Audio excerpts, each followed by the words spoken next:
Mm.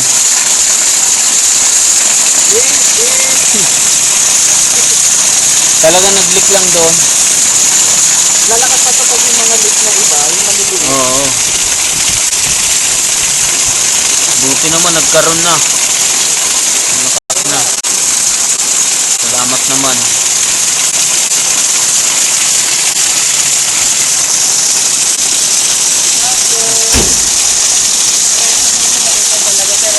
Ha? Oo, pero malakas na supply yan sa Clabao. Saka pagka dito natin napadaan sa baba, mas mapapalakas natin tubig. Oo. Ay, kasi ang lakas na yan, pababa pa yung clubhouse pagka nagkalinya dito. Oo.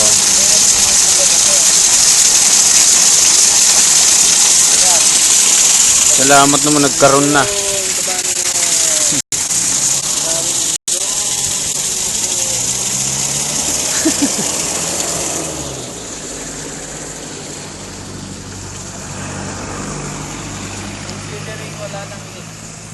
Oo.